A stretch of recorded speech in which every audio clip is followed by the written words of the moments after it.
नमस्कार मंडळी. जय शिवराय, जय महाराष्ट्र. तर आज मी एका गोष्टीवर बोलणार आहे बघा. नेता.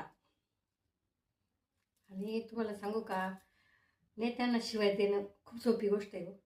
आपण जे नेत्यांना ट्रोल करतो, शिव्या देतो, हे करतो, ती गोष्ट खूप साधी सोपी आहे. कुणी ज्याची लायकी नाही तो पण उठतो बोलतो. पण खरं सांगू का, नेता होणं आणि टिकून राहणं ही खूप मोठी गोष्ट आहे. आणि हे कुणा आयऱ्या काम नाही हां.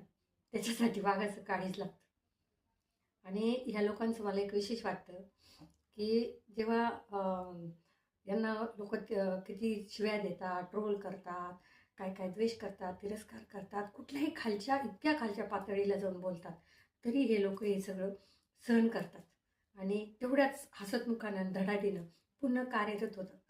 आणि त्यांचा म्हणजे यश जरी यशस्वी झाले ना तरी हुरळून जात नाही आणि पराभवानं पण खचत नाही.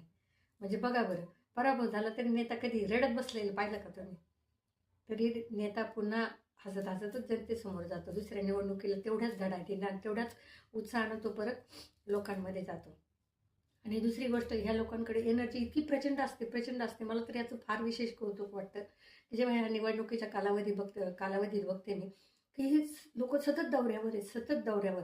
यांना कौटुंबिक तर काही म्हणजे कुटुंबाची आणि त्यांची कधी आणि किती भेट होत असेल आणि किती ते एकमेकाशी संवाद साधत असतील हा तर प्रश्नच आहे.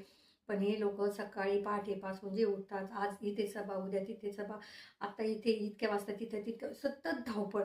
यांचं वेळेवर खाणं नाही, वेळेवर झोपणं नाही, वेळेवर कुठलंच जे दैनंदिन काम असतं मला नाही वाटत होत असेल.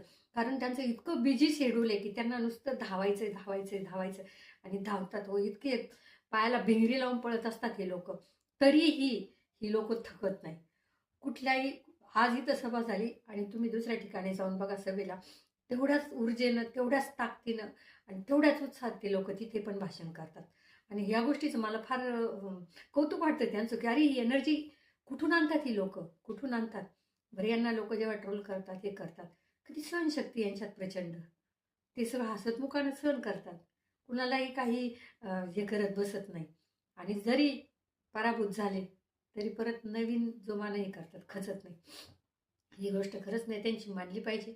म्हणून मला असं वाटतं, कोणा आयऱ्या-गॅऱ्याचं काम नाही करत का नेता होणं आणि स्वतःचं अस्तित्व टिकून ठेवणं. नेता होणं फार खरंच कठीण आहे हो. नेत्यांचं जीवन आहे ना, जावे ज्याच्या वंशा तेव्हा कळेल, असं उगीच नाही म्हणत. आपल्याला वाटतं आपण काय यांना त्याला शिव्या दे, त्यांना त्याला शिव्या दे. आपलं इकडून वारा आलं इकडं ओप ना, इकडून वारा आलं इकडं ओप.